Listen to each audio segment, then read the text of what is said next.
All right, we are live. Hello, everybody. Happy Tuesday. Welcome back to Old Reader, New Reader. And Jessica, thank you for joining me. Yes, thank you for having me. And thank you for suggesting Justice League Dark N52. And thank you for being okay when I was like, I can't get through all of this again.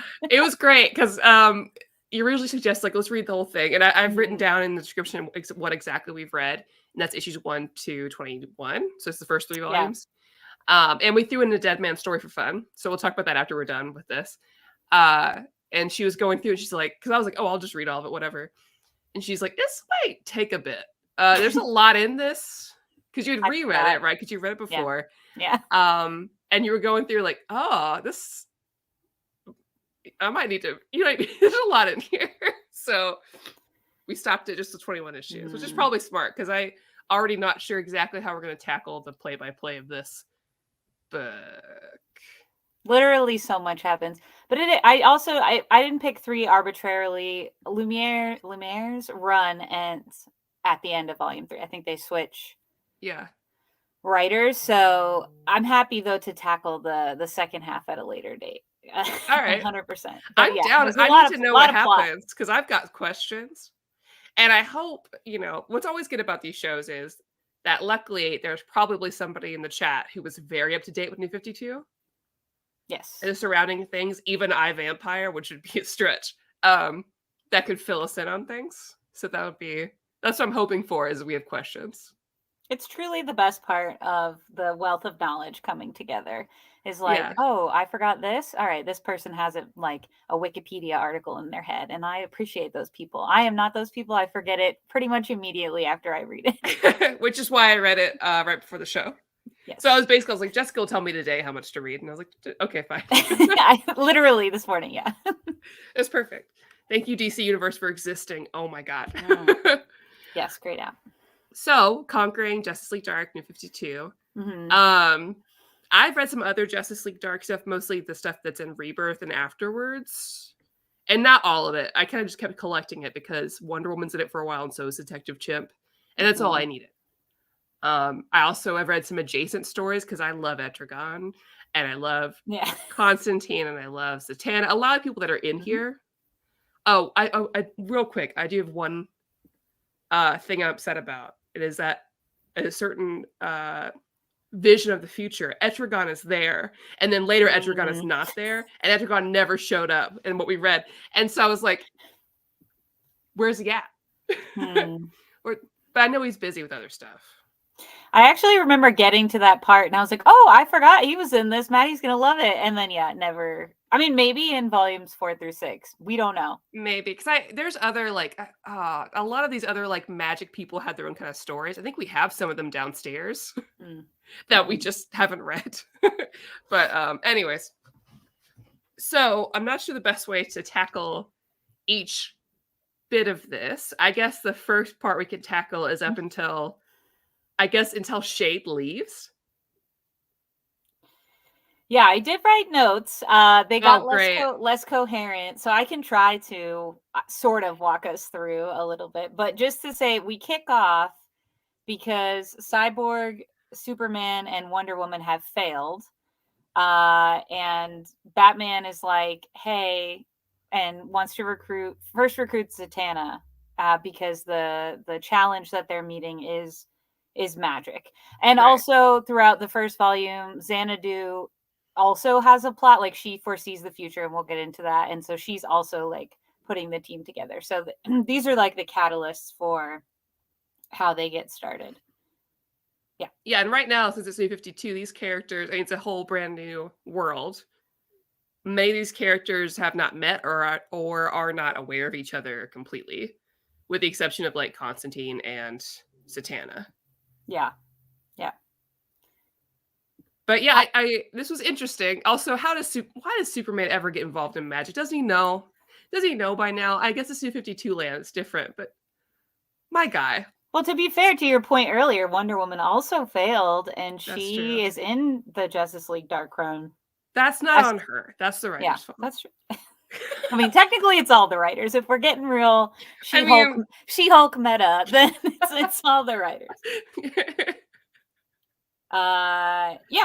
But yeah, Shade, I distinctly remember. I've never liked this man. I'm so sorry. There's probably a lot of Shade fans. I thought you were gonna make a like, Shade joke, like people throwing shade at Shade. Oh no, I'm not that smart. But I do, yeah, Shade, he's like away from responsibility and reality. He's created like a fake girlfriend. And this was my first exposure to Shade, and I have never liked him since. And I couldn't remember why. I just remember like when he pops up and stuff, I start groaning. I'm like, why? And that's because this was the first thing I ever read him in, and I just he never became redeemable for me. But correct, he's running from responsibility, and June Moon is seeking out Deadman when we start as well. Yeah, so we learned that June Moon, it's a really interesting like start. Yes. Right? Because like June Moon is seeing a ton of versions of herself. She's on the run from the Enchantress. She's part of Enchantress, right? I should know this. Yeah, she's broken off from Enchantress, and Enchantress is causing mayhem and trying to track her down. Yes, that is all correct. Yes. This is Shade the Changing Man. I've read Shade like the girl one, but I never knew about this guy. I've been in comics for like 3 or 4 years, and I'm like, I don't know who is he with this coat. I don't know. He's definitely popped up in other stuff I've read. Can I remember what it is offhand? No, because I just blocked this man. Just like he changes reality, I just block him out of my reality. I'm like, I'm not into you and your colorful coat. I'm just not. Right, because when we're first introduced to him, he's like, "Oh man, the vest is gonna push me away," and his girlfriend's like, "No, you can't just leave me here." And then we find out he just created her. Yeah, yeah. And so he's like, "Well, I'm gonna uncreate you." I was like, "That is so rude." And then he spends his entirety of this like when he's not helping, right? Just getting so like, man, miss my girlfriend that I created and then got rid of. Yeah, there's a lot. I don't know how his coat works. Literally no idea. Someone in the chat can explain that. Again, could have Googled, just really don't. Everybody hates Shade. Thank you, Jaden. Okay, I feel safe now. At first I was like, maybe he's very popular and we don't know. But there is a lot of relationship drama because where we find Deadman. So June Moon is looking for Deadman because she's like losing her marbles. And where we find Deadman, Maddie and I were chatting about this briefly beforehand about his sort of where we find him in his relationship drama. So he and Dove of Hawk and Dove are also having relationship woes, and it was very triggering. And I'll let Maddie expand. Yeah, so for background, to me, this Deadman's not my Deadman, right? I think he got rebooted. He's young. He's got to learn morality a little bit. Okay, so I'm not. This is how I'm getting through this because I have to forgive him because I love him so much. So I need to find a way to come to peace with this. So when we see Deadman, he shows up like inhabiting someone else's body at the bar. He goes up to Dove, and he's like, "I just wanted to hold your hand," which seems really sweet. He's like, "Then I want to play footsie." And she's like, "I just feel weird. I love you already. I don't have to be able to touch you to love you. I hear your voice. I experience you." But Deadman wants to get it. He wants to get funky with Dove. And he's like, "Just come back come back home. This would be great." And she's like, "No, you are another man's body. This is weird." Because that's what people and heroes should say. Unlike Wonder Woman in 1984, who would never do that. That's a fake movie. It was like true PTSD because I read stuff I forget. I read this, I don't even know how many years ago. And I just was like, oh my God, did Wonder Woman 1984 steal this plot? Also gross. Did they not learn from it? Oh, it was really traumatic. So gross. And then he tries to do it again later when he's inhabiting June Moon. Yep. He's like, "I just wanted to talk to you because I don't want her to hear all this, because I'm in her brain. I'm trying to figure stuff out." But also, and he like caresses her face. He does. They're on the balcony. Because he's trying to commit this male fantasy of woman with woman, thinking like, "I see how you're uncomfortable with a man's body." But I was like, please, Deadman, you're giving me real life relationship PTSD. I need you to not gaslight this woman, please. It was weird. Yeah, it was real weird for a minute. Yeah. So yeah, he's not my Deadman. I choose to think that's unreal. It's fake. And he needs to go on an adventure to be fixed. But anyway. he does make a strong connection with June Moon, and she makes him promise to kill her if it looks like Enchantress is going to merge with her again. So they do kind of like, as the team assembles, there are like people that are a little closer at the beginning.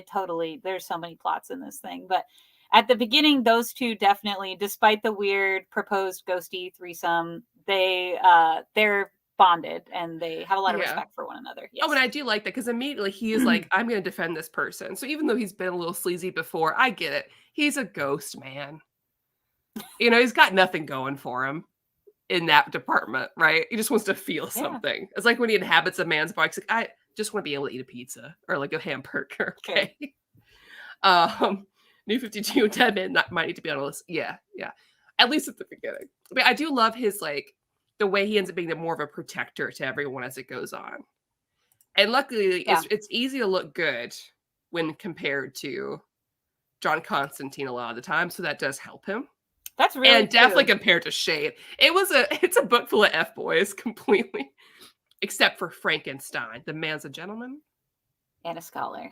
Yes, literally, he is. Literally. Yeah, I think the character. I mean, without burying the lead, I will say I was telling Maddie like. This is one of those books where I read it so early on. Somebody asked if we're covering the whole run, just volumes 1 through 3, through issue 21, and a random Deadman mini because. But Halloween. I think we'll come back. I think it's not only. It's good that we split it up because there's a lot of things happening. There's so many plots. So that way we can really take our time. Yes.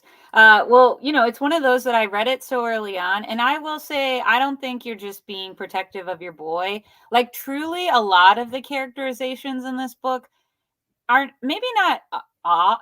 They're either off or wrong, or just there is no personality to that person at first. Like I felt that way strongly. Like definitely their lore is the same and familiar to me, but I was just sharing that it's interesting that I've loved this in my memory, and I really think reflecting back, it was because I was exposed to this magic side of things, all of these interesting backstories and characters, but then rereading it, having read almost all of these characters with the exception of a few that we'll get to in other things later on, I'm like, wow, they either are just like a very watered down version of themselves, or they're slightly off, or like in the example of Deadman, I do think like Boston can be a bit.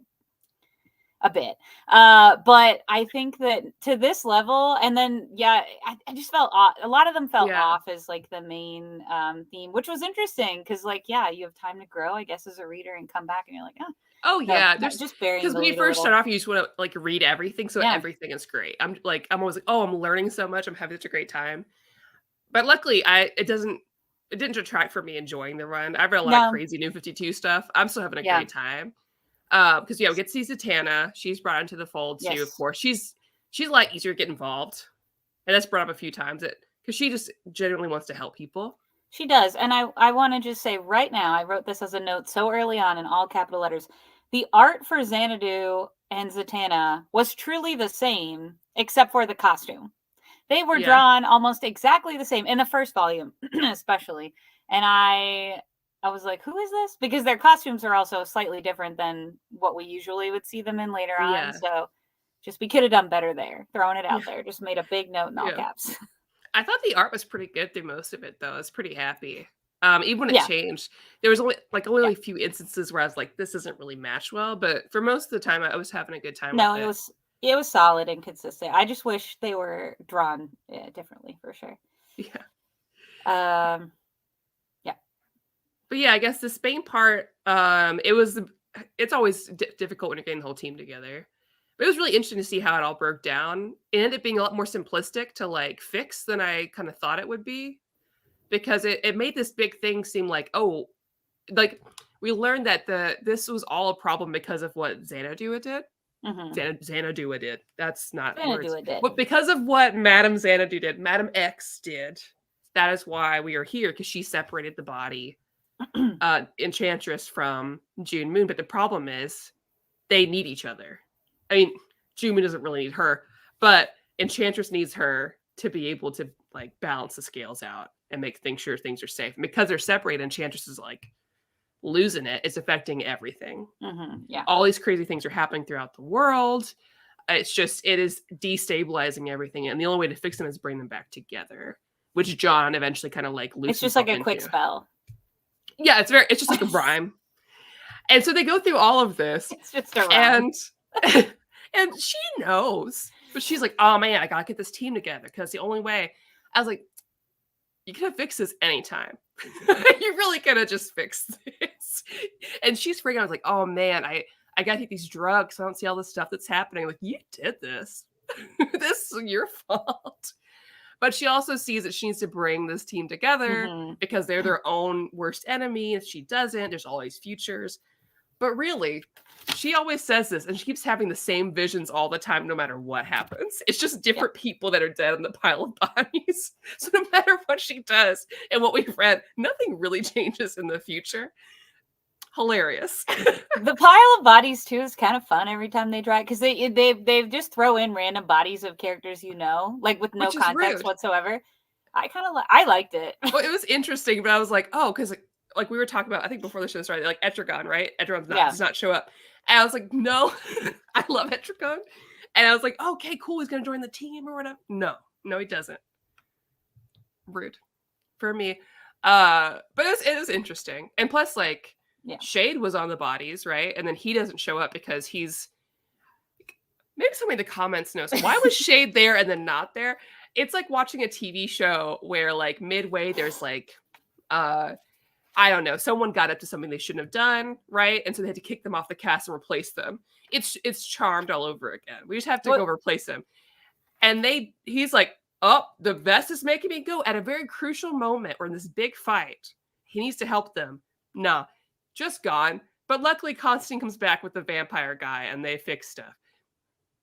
Well, so he dips out, and then he dips back in volume 2, and then he dips out in volume 2. But it is explicit in volume 2, at least when he leaves, but you're correct. Yeah. He just sort of dips out in the first run with no explanation. I did write down this Xanadu quote that I thought was pretty badass way to describe the team. She said, most of them are a danger to themselves, but that doesn't mean they aren't a danger to others, which was like kind of Suicide Squad-esque premise, which is like, look, these people are all really super messed up, but we could use this to our advantage. Yeah, so that was a good quote about that. But yeah, after volume 1, they sort of they like all walk away from being a team, particularly Constantine. And Woke NATO has a comment that I think is good as far as Constantine's characterization. But yeah, Constantine also, they all walk away, but then they all start having nightmares about one another and feel this connection to be drawn back together.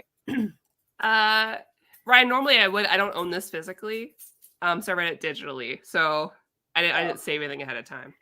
Mine are up on a totally different shelf. Maybe in a second I'll be able to get it. And this is the Ron Hellblazer, my character. Yeah, I need to read I still haven't read any Hellblazer, really. I read a lot of books with Constantine in them, and I've watched a lot of Constantine animated shows. I've watched Constantine live. I haven't, like, read any Hellblazer. I just keep getting around Constantine. He's there when I read other things, but I don't read just him. But that's fine. I think, there's a few good runs you could dip in. So yeah, after we do this, the team is still kind of working together. I'm trying to remember the order of things because they are bizarre to me. Well, thank you. I was going to say, on my notes, it says, Xanadu says the team is damaged, distressed, and too dangerous to be on their own. And there are suddenly hella vampires in Gotham. Oh, very because quickly. Andrew Bennett died in their fight at the end of... Andrew Bennett was the vampire that Maddie was. Literally no idea who this man is. I won't even try to pretend like I know who he was. In the book, while I was reading it, they were like, hey, read I, Vampire, which I'm never going to read. But for anybody in the chat who read I, Vampire... Tell us about Andrew Vampire. Andrew Bennett guy, was he around? Tell us about him. At all before it's what's his favorite color? Destroys my... What's his occupation? What does he like to drink? Tell us about him. What's his deal? We don't know. Because he just showed, and it was like, oh man, we gotta get Bennett back, you guys. There's no way. And also immediately when like we gotta fight vampires, Constantine's like, no. Yeah. No, I'm not gonna do that. I was like, are you? Wait. Well, so Andrew Bennett ruined that rug and then walked away. You know. She's like, I am cuter than Baby Yoda. She is really cute. It's okay. She is pretty cute. But I am curious because like there's some characters that came in here that I've never scene. There's a lot of crossovers in here. Yes. Okay, so also one of the reasons I had to stop was I looked ahead at the plot points and reviews of volumes 4, 5, and 6. So after where we left off. And particularly volume 4, many comments in the reviews were like, there are so many missing pieces of this story because of the crossovers. So that's another reason why I was like, let's stop at 3 and then do something better as far as like knowing what pieces would go in volume 4 to make any sense of it. Yeah, but I think that's smart. Okay, he's a series in the 80s in House of Mystery. Okay. All right, cool. In Trinity War. Okay. Well, he must have been pretty important because he dies at the end of volume 1, and that means that all the vampires are out now in Gotham. And Xanadu is like, hey, Deadman and Constantine, I need you to go bring Andrew Bennett back from the dead. And yeah, so that's the next sort of plot point. Yeah, very interesting. They're like, no, you gotta go. Take care of it. Bring him back. It's like, what is happening? And this is where when Maddie, I think you made a really good point throughout the book, but starting here more, I do think that Boston comes out looking great compared to Constantine. And this is where it starts, where we start to draw comparisons about like their motivations for saving humanity or not being at all interested in humanity and just sort of being in it for themselves. So this is kind of where I think that contrast is for sure. Like Constantine sucks in this one. I mean, like, I'm enjoying him, but like the Constantine we have right here is not the one that's just like, oh, but I do care. He's really in it for himself. I mean, like, he will do things, but it's ultimately he's got his plan, as is evident later on when he's in a situation where he can only speak the truth. But of course, he loves Zatanna more than anything. That is true. Of course. I have so many toxic ships. I'm really reflecting. I know we talked about this with Green Arrow, but I also love Zatanna and John Constantine. I do too. But speaking of toxic, that's when Shade leaves. Shade just leaves. He has a breakdown, total mentee B about his girl Kathy. He's like, I gotta go. This fake girlfriend I made, I gotta get out of here. Oops, I can't help myself. I'm gone. No explanation. There's no like, hey, find Shade and blah, blah, blah. Don't know who this man is. Maybe editorial was just like, listen, Shade kind of sucked. And then also this guy that he was fighting, which had no relevance to the story whatsoever, his invisible guy he was fighting an issue with, who was trying to assault women. I have no idea what was happening with that. I don't know who that man is. They're like, guys, we can't have 2 invisible-ish men. We already have Deadman, okay? True. And honestly, this guy, his vest is dumb. So just kick him out of the team. And they did. He was just gone. They did. And all of a sudden we had Black Orchid. Mist. Yeah. And Black Orchid. And Andrew Bennett comes back from the dead. That also happens. When I say this thing has so many plots, the pacing is truly all over the place. Truly. Right. Because they show the team before they do a flashback with John Constantine. Because first they're like, hey, Black Orchid's here. Dr. Miss is here. What's up? Let's go. And I'm like, what did I miss? First of all, never heard of those characters. Second of all, we had to wait a while before they're like, oh, Steve Trevor showed up. Yeah, I was going to say, that's how Dr. Miss comes in the plot. And I only remember this because I took notes. Had I not, I would have just, I don't know what's happening. Steve Trevor, who's working for Argus, recruits Constantine to rescue Dr. Mist from Felix Faust. Look at my note-taking. Did I remember any of these names by the time we finished Volume 3? No. I'm remembering them now, though. And Constantine basically tells, he's like, what's in it for me? And they're like, we got the Black Room. It's got all the secrets. Amongst the secrets is some stuff that belonged to Zatanna's dad that she really wants. And like the hat. Maddie has, and as Maddie has said, that is a big motivator for him. So that's kind of the trade-off of like, go rescue Dr. Mist. Brandon, comment. Doesn't that upset you though? He has to speak the truth and you realize why he's being a jerk. And the next story arc, they completely undo it and make him an awful person. Yeah. I mean, I really like Constantine, but I think it's done well when you really show like he's being like this, but this is his true side. I think that's when it's done best. Because you're going to give us a brooding character. That's how it's got to be. Yeah. And also, I really felt like that Bennett guy was just a ripoff of Angel, personally. The sun came off to me. Yeah, I can kind of see that actually now that you're saying it. Maybe. Well, I guess she is stealing the show. I know. She knows it. That's partly why she's here. She's like, there aren't enough plots in this book. I must distract. Not enough dogs in this. So they go to rescue Dr. Mist, and in the process of rescuing him, they find this lost cube, literally a tesseract, which is a map to the books of magic, I just want to say this page was like way over my head. It's a map to the books of magic in a cube, and the books of magic contain the 4 pillars of existence. Did I understand what the 4 pillars of existence were? No. Did I understand what the books of magic were? Roughly. Yes. At least that much. I was like, seems like the secrets of the universe. Before reading this, that there was a book called Books of Magic. That's right. And it was Neil Gaiman verse related. I know that kid has glasses and he's part of it. That's literally all I know about it. So when that came up, I was like, okay, so it's related to that. I'm never going to know. So I'm just going to have to go with it. But it was a big deal. And Madame X was like, oh, shit. We can't let John Constantine have it. He's going to get all the books of magic. He's going to go crazy and all this stuff's going to happen. Which is hilarious because that never happens. Well, but Constantine's like, look, I got stuff to offer. Come to my crib, the House of Mystery, and look at my cool butler, the Damon Nall, which I was like, I can't remember if that guy has a big part in. If he did, Maddie was gonna love it, but he really didn't. He was like, I'm the butler, I'm here, I'm gonna pop in like 3 scenes, but other than that, there's really no point. I know, Constantine, which is a bummer. Yeah. I love Constantine's house. It's one of the biggest draws about it. I think it's so interesting.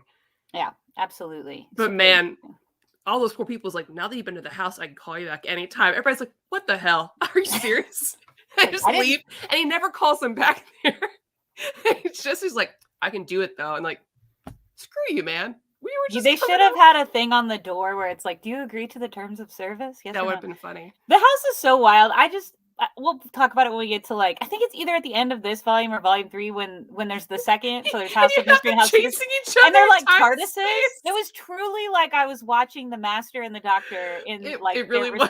I mean, it was like, whoa, and I totally didn't remember any of it. I don't know.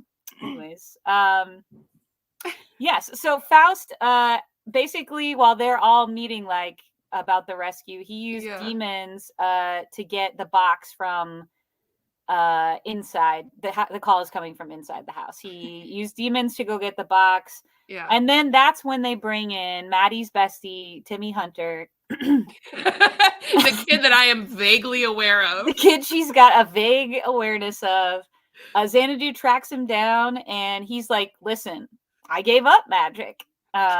Gave it all away. Can't help you. Gave it all away. Neither of us saw that happen on page, but we took him for his word for sure. Yeah. I love it because, again, New 52, everything has been redone. But they have tried to establish this guy. No, this guy has been already doing stuff. No. You've rebooted everything. Where did he do this? Literally no idea. You're just literally none. Nah, you know him, right? You know Hunter? With the magic? Yeah, he doesn't got anymore. Well, you know he gave him, right?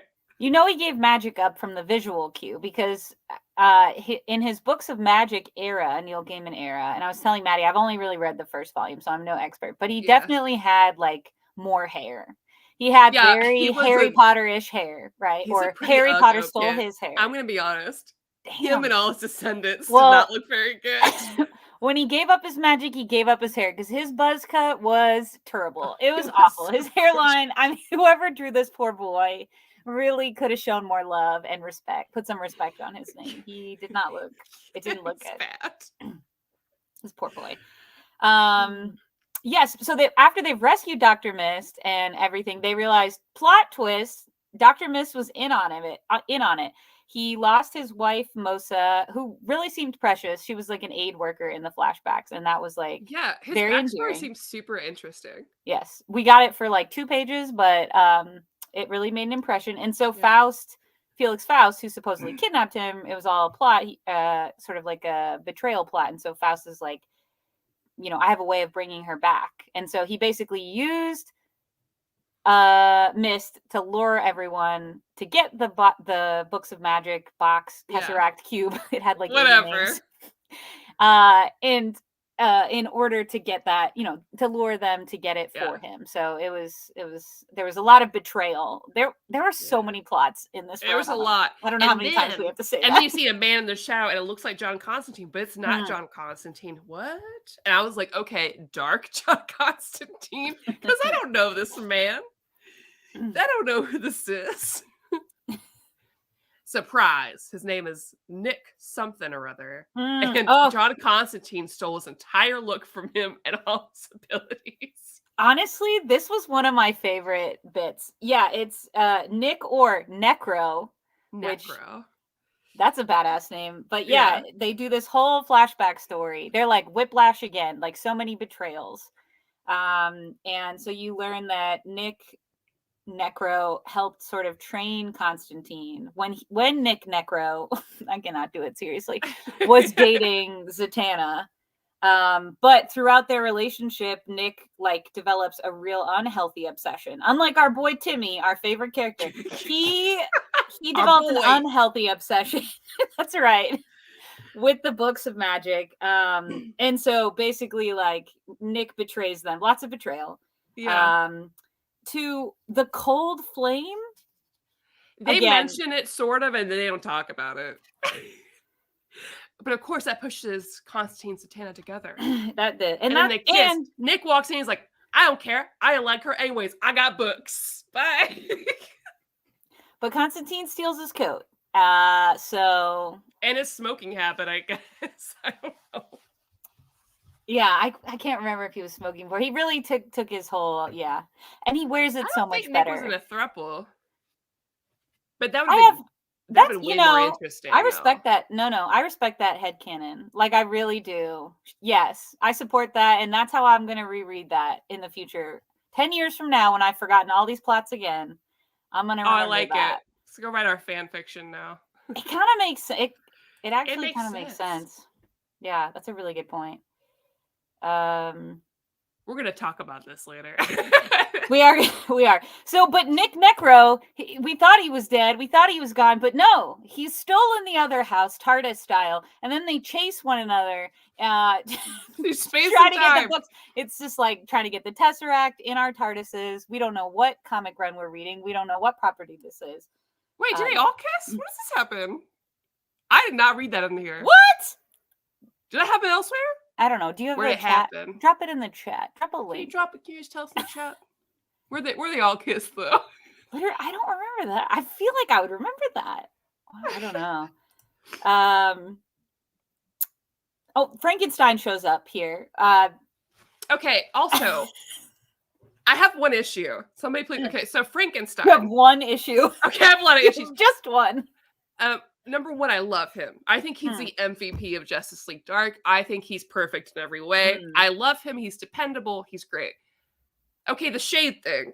Now, we already have a shade, but then Frankenstein has a shade, and it's like an intelligence network, I guess, but it's just him. No, there are... in the chat, what does that mean? Also at Ollie's, where we got our Deadman mini that we're going to talk about briefly in a moment. Also at Ollie's, for a long time, they had this series. It was a series. I don't know how many issues somebody will. I want to read it. I love him. It isn't just him though. It is a team of folks, just to be clear. But you're right. So it's a Doom Patrol, but it's probably like a Doom Patrol, right? Sorry, it's a team. It's a ragtag team. Secret Six, Doom Patrol, Suicide Squad. Yeah, they're put together. But he's there now, and they also summon.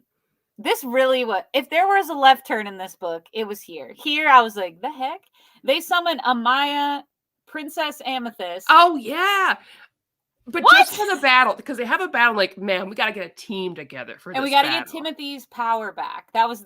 So everybody's in. But we have to give Timothy's power back, right? Our boy Timmy, our Timmy boy, our favorite character of all the DC characters. Man, how are we gonna do Tim that? Hunter. Don't worry, we'll summon Amethyst from her realm. And then she'll just touch him, and he's got her powers back. And then she's like, yeah, I'll hang out and fight. But then... Not just I'll hang out. There's a whole subplot while the battle is happening. It's like her... Who else is with her? Her, Frankenstein's there because he's like, hey, I don't have any magic for you to, help out. But I see your sword, and I would like to offer you my hand. Oh yeah, that was funny. I ship it. It's great. They go on a whole side quest though during the battle. This like trio, and I'm like, what? And meanwhile, outside, Nick is like, look, if you don't give me these books, if I can't kill Timmy, I'm gonna kill Zatanna. That's the ultimatum. And he's like, okay, I'll kill him. Surprise. Yes. It was Orchid. Well, first Constantine was like, yeah, it was a big fake out, and it was really Black Orchid, our other favorite character that we know a lot about. We know so much about her. She's definitely been in other things.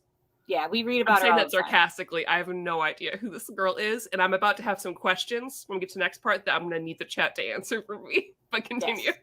Yes. So Timothy now has his powers back. He opens the book and he ascends to an unknown land that we're going to get to in volume 3, and that's how the book ends.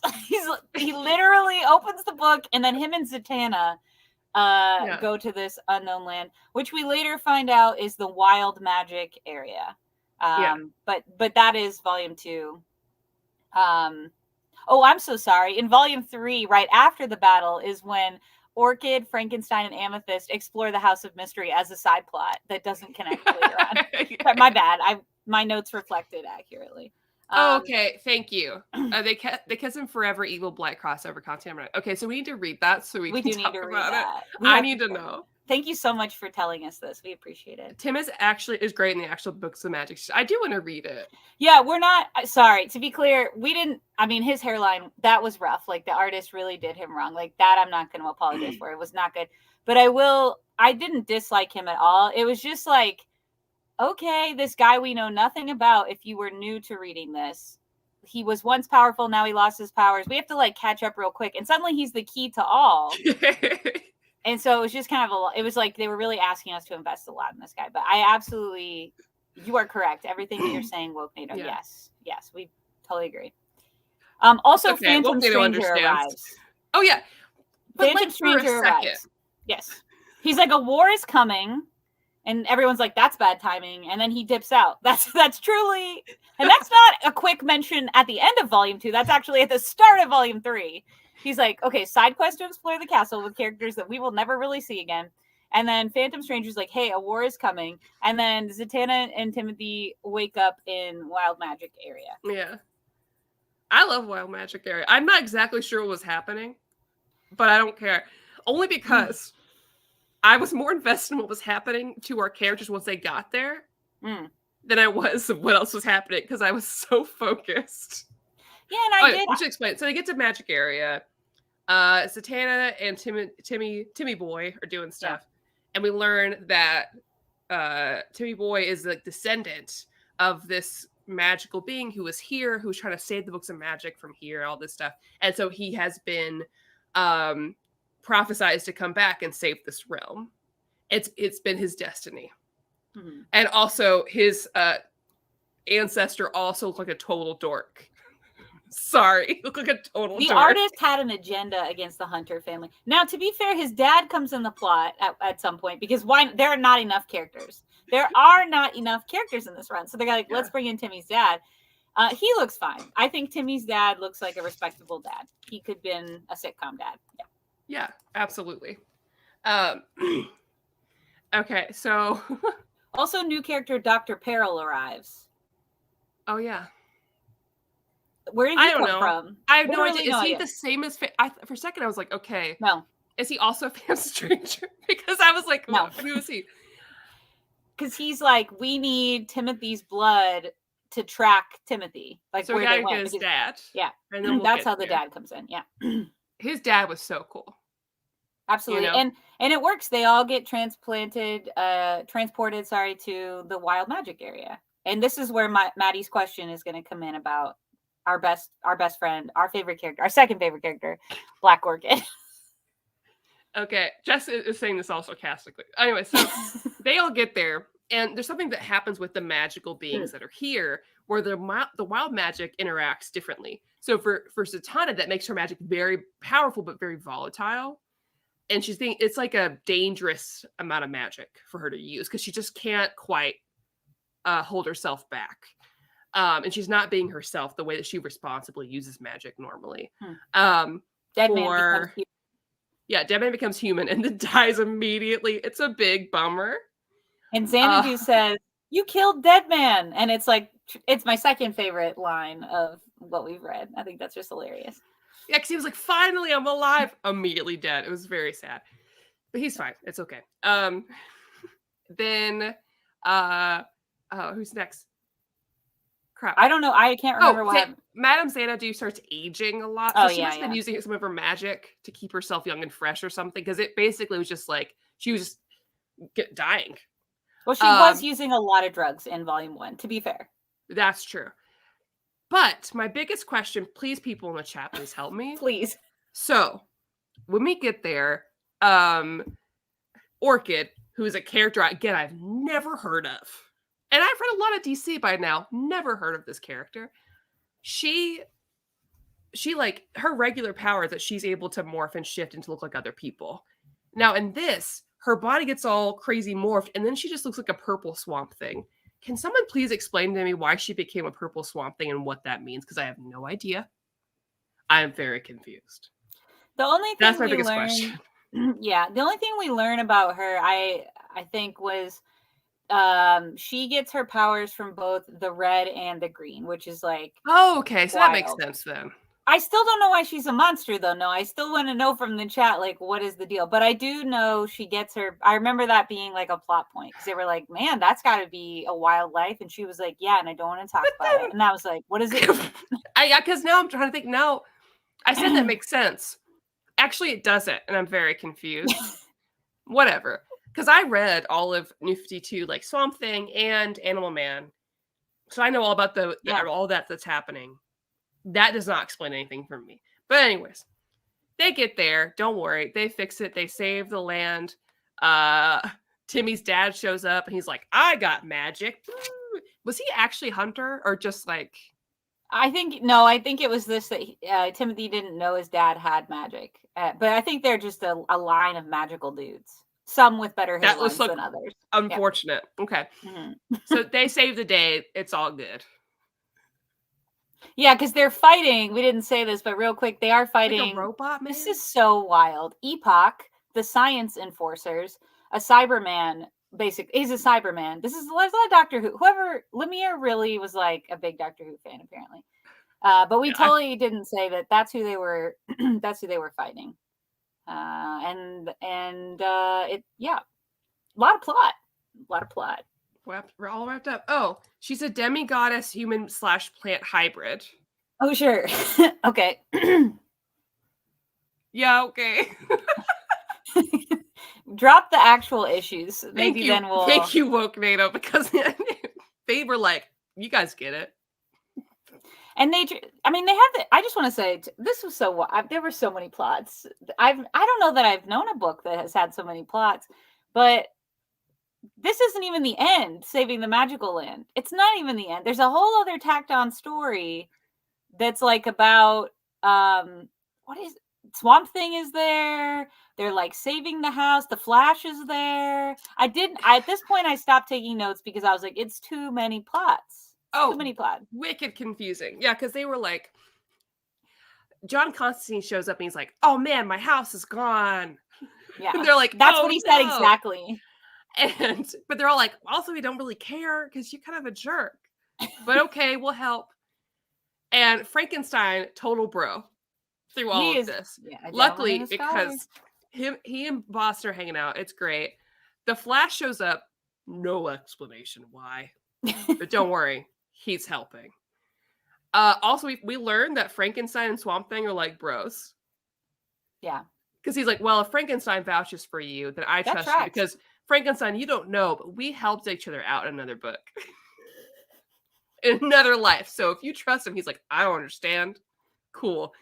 And they go to find the house. And I'm still not sure exactly what was happening with the house. But regardless, eventually, Swamp Thing is like in there. He's like, oh man, I connected with the green again. Thanks. And Boston realizes that he, through Swamp Thing, can get into like the consciousness there and then like do things and help things. I gotta be honest with you. I read this, obviously. I'm not sure what happened with any of it. Okay, Also, I have another complaint real quick. Did you get annoyed? So throughout this book, Zatanna's trying to do her best. Zatanna's incredibly powerful. You would not think so by reading New 52 Justice League Dark, because literally everyone has a magic reversal spell that they use on her. Consistently throughout the book, all of her magic is being thrown back at her, which I thought was incredibly rude to Zatanna. She's also, I mean, she's the one. Yeah, it's a huge complaint. And actually, I want to say that in my memory, which is not good, I thought she was the leader of this team. Like, I was like, oh, this is the run where, Zatanna's the leader. And perhaps she steps into that role in volumes 4, 5, and 6. No memory, and happy to read it at a future date. But yeah, for being the one that's like initially recruited by Batman, she's just really woefully underused, which is the optics are not great because, I mean, I guess Black Orchid is a woman, seems to be anyways. A goddess, excuse me. But like, there's really not all of the women in this book are not handled well at all. No, definitely not. The guys don't come across as heroes, so like, it's kind of like, yeah, it's a bad combo, really. Yeah, I don't know, but it's hard because overall, it truly was like a lot of great characters and great ideas. And they just burn through them with no regard for character growth or plot. But it's like all the ingredients are there to make a solid run. And so it's kind of unfortunate. I really think if they fixed pacing, some characterization, and kind of punched up some of their female teammates, this would have been a lot stronger in, 2022. Oh, absolutely. And I still had a great time with all of it. And I still want to read the rest of it. Yeah, me too. But there's a lot of like runs in DC that I love, knowing that eventually they're going to be disrupted by the editorial team and like crossover events and things. This happens a lot to me. So it's something, it's a comfortable space. What was it? We did definitely laugh at Deadman coming alive and then immediately dying. You killed Deadman. A lot of these guys don't know how to write her. You can feel them floundering, and they were getting events demanded by Didio. Yeah. It's, as a DC fan, we both understand what it's like to read a story and get really into it and have it kind of be thrown around. I mean, truly, I think one lesson comics teach you, especially as a DC fan, is like, yeah, okay, and move along. Like, when I first started reading, I think I had this obsession with, well, I have to know like all of these pieces, and I have just even to this day I pick up stuff and it's like I probably should have read this, but I'll figure it out, and if I, you know what I mean, like if I really care, I can look it up later. And that's a good lesson for life. Like, you just don't have to be involved in everything. You just don't have to know everything. You can just go on. And this run of all runs, I mean, truly, I'm like, yeah, okay, Dr. Peril, that's a person. I know why he's here.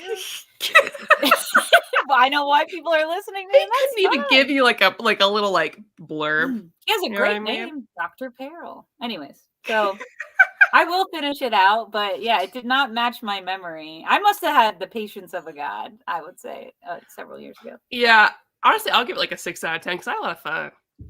Yeah, my rating is probably something like 6.5. I agree about the consistent art. I think the plots, their resolutions were like just not there at all. But like the actual plots and setups, and I think that I was still intrigued and interested. Like, even though I never knew it was going to happen, but kind of, that's kind of its charm a little bit. Sure. Because you don't know what's going to happen, who's going to show up, when someone's going to leave. Amethyst is here. And I was like, thank God I read that Amethyst, like that recent Amethyst book, because I would have no idea who that girl is. I know who she is, but I've never read her in anything. It's fine. It's just okay. But you know what does have a complete story? Yeah, so I know this was in the title, but I put in the description. Jessica recommended that we throw on something that has a clear, distinct ending, so that we could also at least have some closure. Yeah, closure's good. Important. Girl, same. Absolutely. Yes. So we threw in, we both got this in Ollie's. I got mine for $4. I think you got yours for cheaper. Like 3, yes. Like I think I got this in like 2018, 2019, and then didn't really read it till Halloween 2020 is when I first read this. So because they threw in some Deadman stuff, we're like, yeah, okay, let's do it. This book, I'd say like an 8 out of 10. Solid. This is a solid book. I book. would give it an 8 out of 10 as well. I think this is a self-contained book. Yes. It's a perfect spooky book. Yeah. Basically, we don't know why. I guess Deadman comes to, like, he hears a woman screaming. He shows up in a house. It's like a spooky haunted house. Think like Hill House vibes, right? Glencourt Manor. Yeah. Glencourt Manor. And he shows up there, and there's a woman there who just recently moved in with her boyfriend. Yes, Bernice and her boyfriend Nathan, who is a writer. Yeah. And so she sees ghosts, and she's like hinting at that, but she doesn't talk to him right away. And also their friend Sam is there, and they're fantastic and wonderful and perfect. But anyways, Deadman can't inhabit Sam. We don't know why. But basically, you're drawn into this gothic, romantic, like, thriller that you're not expecting, where there's a ghost inside this house who was killed by a lover, and somehow Berenice is, like, finding herself drawn to her, and Deadman as well. And there's something in this house that's kind of blocking them. Oh, it was great. It's so good. Yeah, it's called Dark Mansion of Forbidden Love. So Maddie is, like, very apt in her description, 100%. Yeah, and I kind of don't want to spoil it because some people to read it. No, yeah, I think pick it up. It's on DC Universe for sure if you have it, and I'm pretty sure you can get it used online for pretty cheap. If we could get it at Ollie's several years ago for $3, yeah. I'm sure.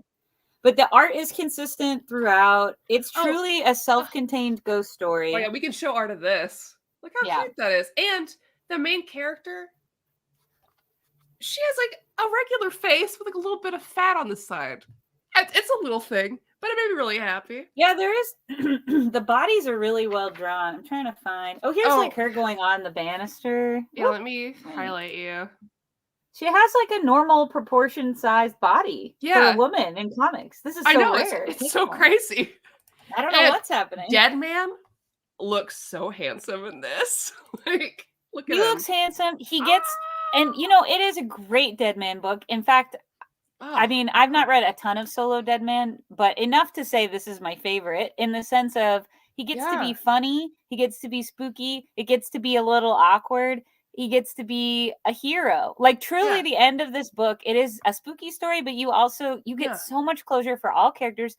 Also, Deadman, he really gets to be the hero. It's so heroic at the end.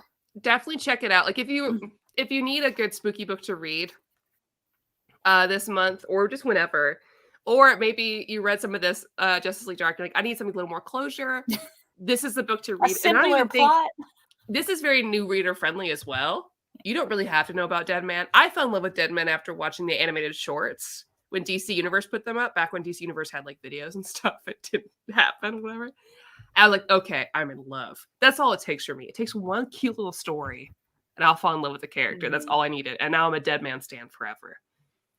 Ignoring what happened in the beginning of New 52. But this book, love him. He's so great. Chef's kiss. Yeah, it's great. It was a great story.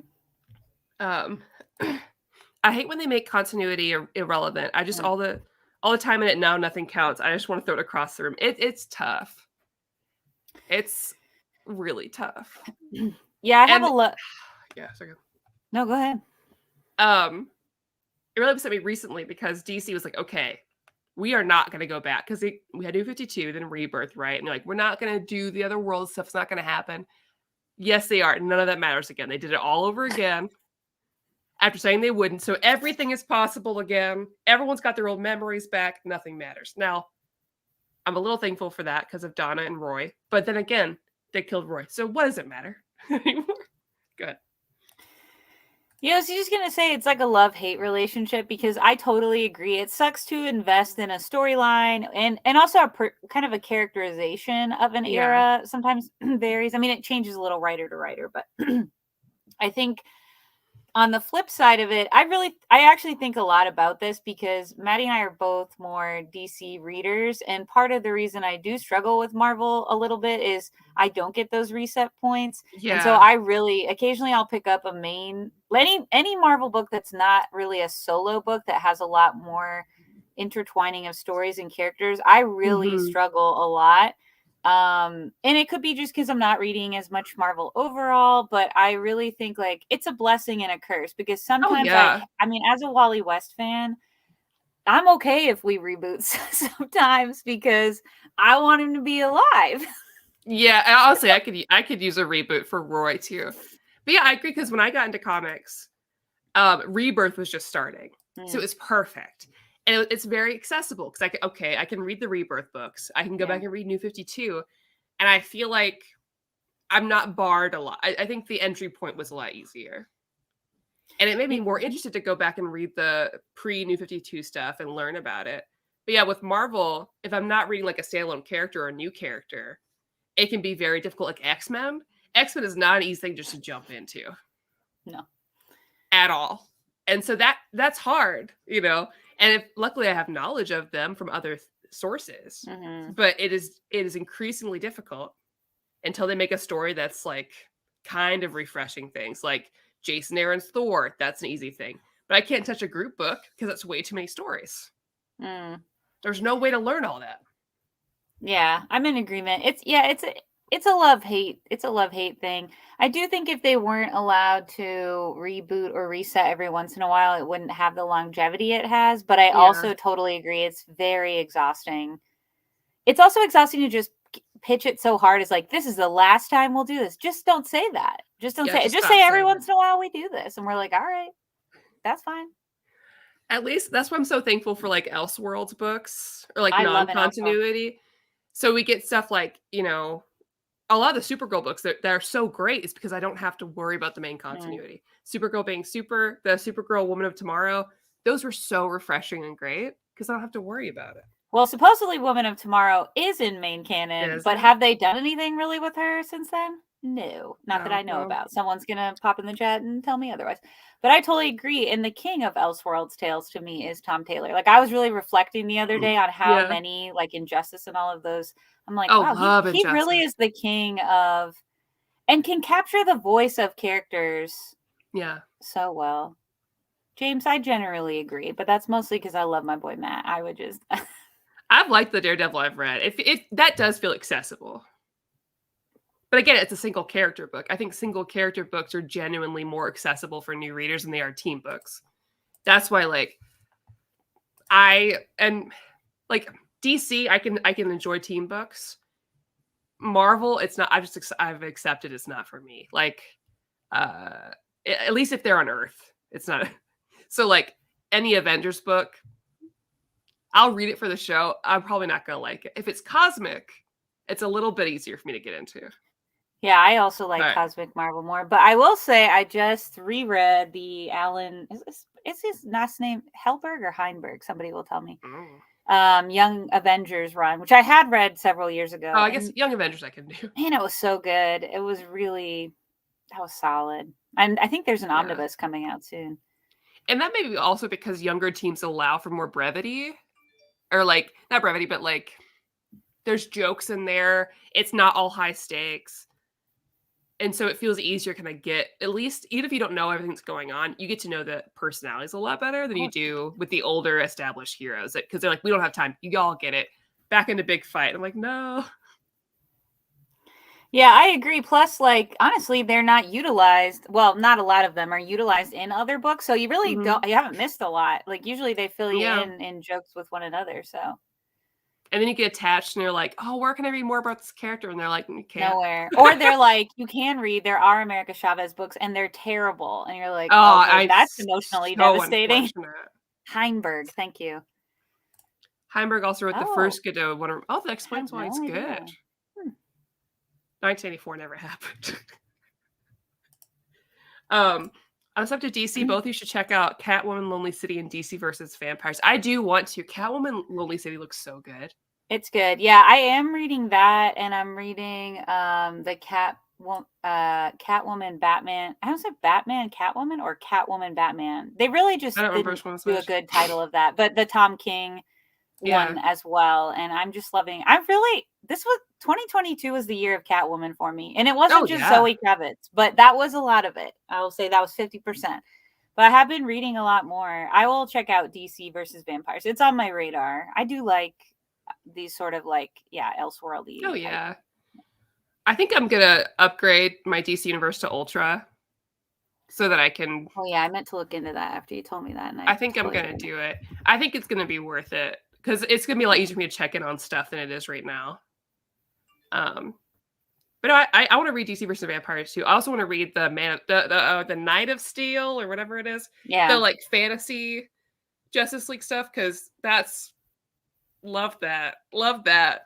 That's great. Yeah, that's on my list as well. If you enjoy Justice League Dark, you have to check out Gotham City Monsters. It's basically the same thing. It's a team book that you like everyone in only 6 issues. That's perfect. I'm looking at Teeny Howard's doing a great job in the current Selena book. I do want to read that. That sounds really good. I mean, I love Catwoman anything. She's one that I can just read all of her stuff. It doesn't matter what it is. Like, she's the best. Oh, this does look fun, Gotham City Monsters. Well, add to the list. Oh, Steve Orlando. Okay. Yeah, I'm putting that on my list. Thank you. I will read the rest of Tinian and Ram's Justice League Dark. I have been picking up those books as they come out. I just haven't been reading them. They're on my shelf. There's a few series I have confidence in. Like, I'm like, oh, it'll be good. So it's like that, Catwoman, and then Wonder Woman. Because everything else I love, they went ahead and canceled. So. Yeah, I've also, well, I don't know what they're going to keep doing with Nubia, but I agree. I'm like 2 trades behind as far as reading the this era of Justice League Dark, but I am in complete agreement. And that is very well paced. It's so much better paced than this is. In agreement. I have Infinite Ultra and it's great. I had the old yearly plan and when I upgraded it didn't cost me anything. Okay. I'm doing monthlies. I'm not sure how it's going to work for me, but I think it'll be worth it. I should just have Near Mint pay for it. I don't know why. I use it for this. It'd be cheaper. Because that's how I get my Marvel Unlimited, which is an app I hate. I hate Marvel Unlimited. Every once in a while, I'm like, oh, I want to read this, but the library doesn't have it, and it's Marvel. And I'm like, you know what? I'll just pay for a month or 2. And inevitably, I can't find what I need. And I know I'm not the most tech savvy, but I'm a millennial. I should be able to find things on your app. It's a bad app. It's a bad app. It is. And it's crazy. I know it's better on like mobile, and sure, fine. But also, why is it so hard on desktop? Damn it. They have so much money. And so many creative people. Why is it like this? I hate it. I hate it here. Somebody let me go up there and fix it. Just be like, okay, this is how it should feel. Get it off your main site. If I look up something, don't show me stuff about the character. Just bring me to the book.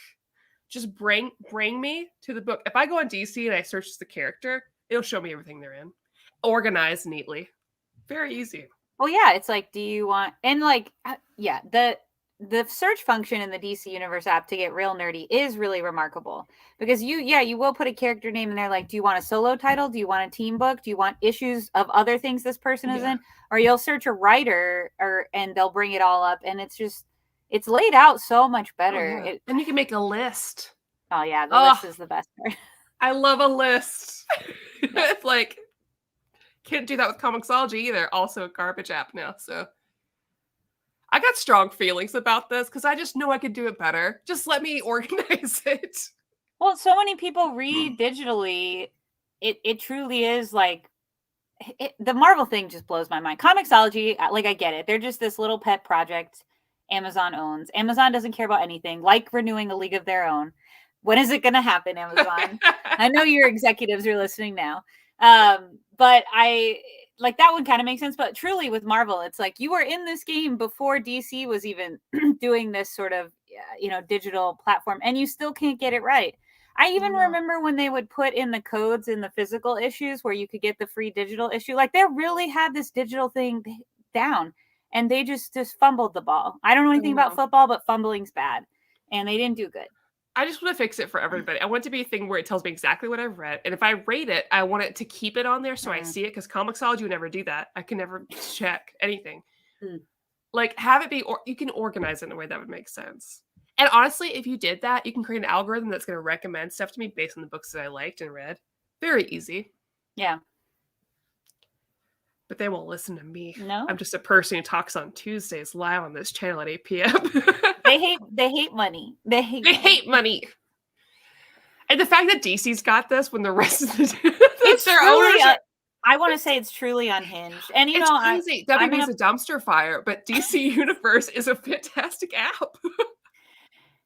And I do hope with this like ultra plan that means it's not going away, because like truly has been a game changer. And it hasn't obviously I pay my yearly money, so they're getting money or what have you, but I still buy physical things. If anything, it gets me to take more risks because I read the first couple issues. I'm like, okay.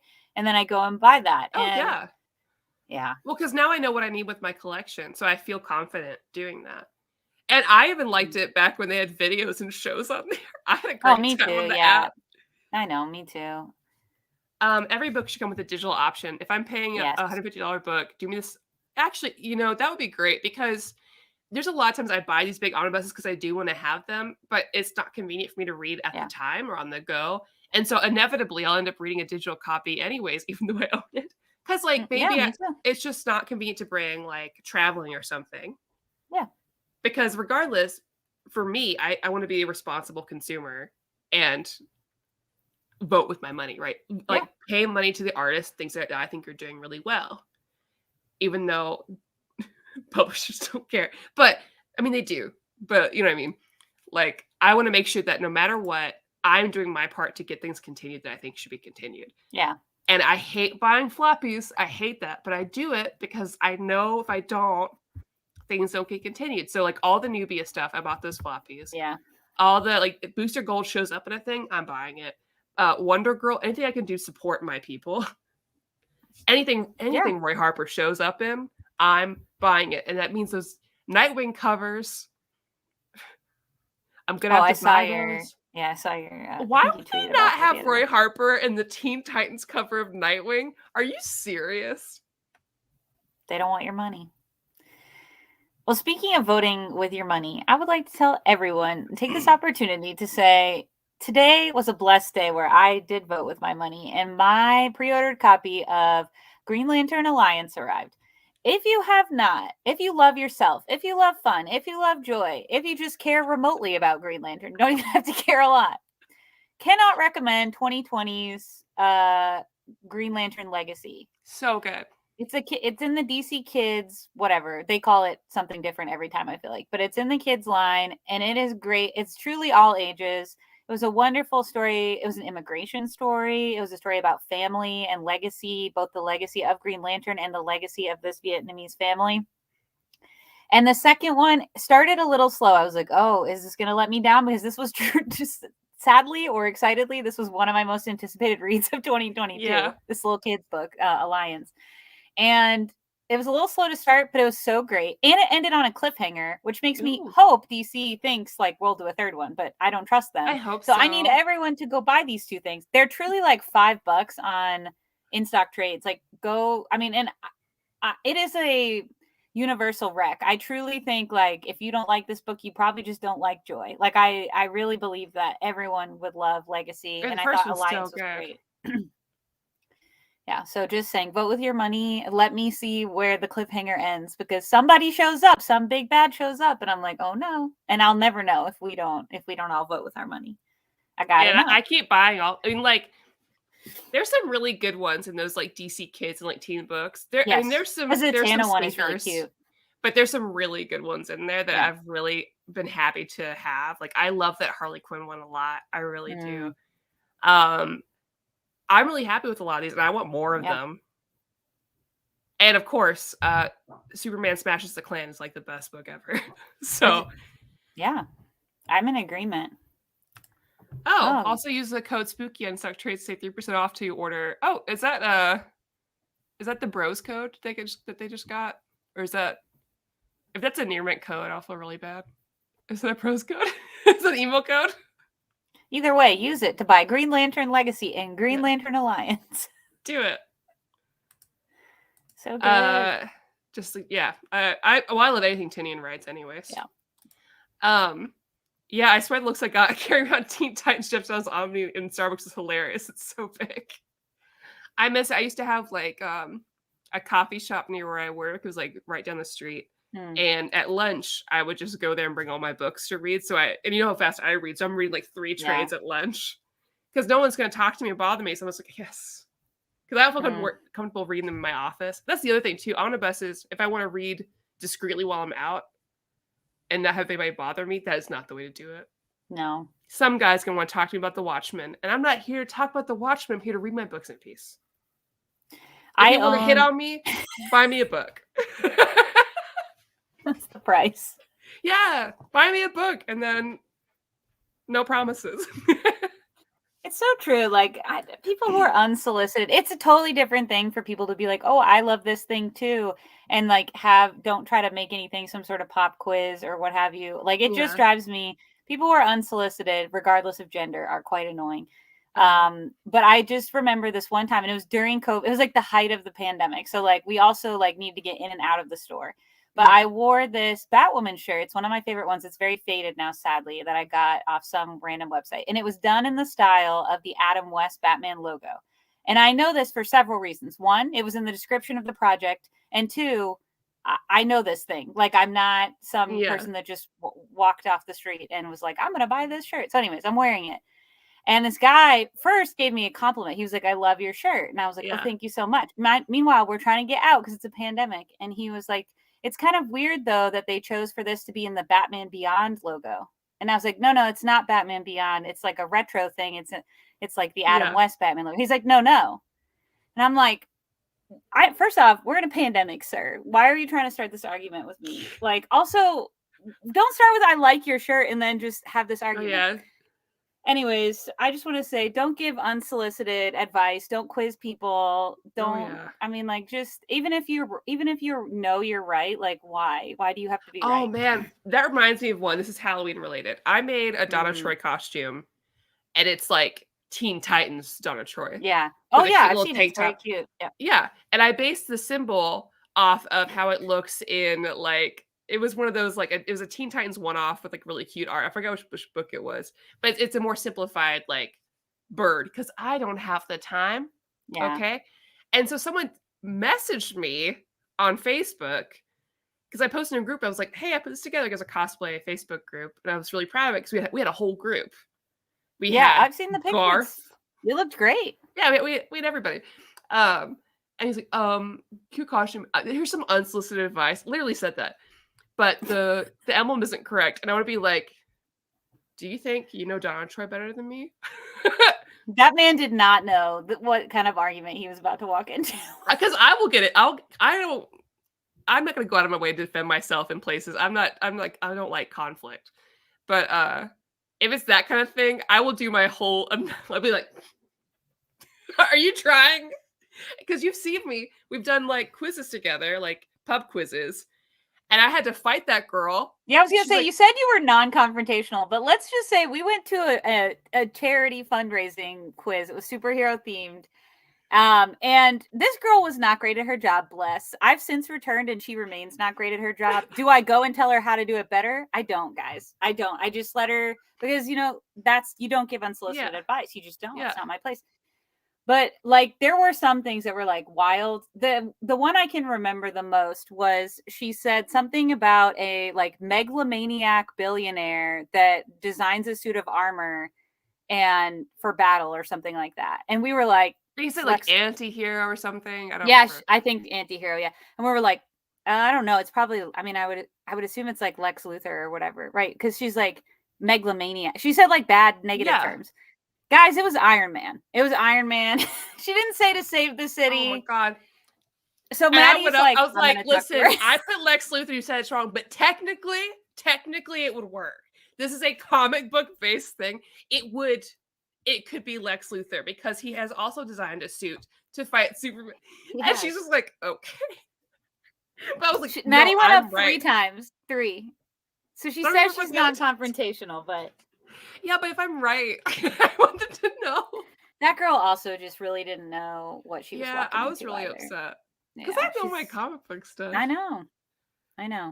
I love that Woke NATO says it's a joke, but Jessica could. So I know, I saw that earlier, and you know what the thing about it is, too? When I walked away, I thought, you probably don't even know who Batwoman is. Like, that's the moment when I was like, why am I arguing with you? Like, oh, yeah. So wild. But yeah, no, I'm a big Batwoman fan. Yeah, luckily I very rarely get any of those types of people. Luckily, Like, yeah, me either. This was an anomaly for sure. I've been really lucky in comic book stores. Like, all our places locally are really good. I only ever had one experience, weird one in like my hometown, and the guy's just being really weird and creepy. But then I always show him up. I'm like, oh, I'm looking for some issues of the Titans. They're like, what? And I'm like, the Titans, not Titans, the Titans. It's in the title. Our local comic book stores are all pretty friendly and helpful. Yeah, they're all super nice to me. So yeah, I agree with that. Yeah. We've gone over time. We have, yeah. Well, this has been great. This is really fun. Definitely.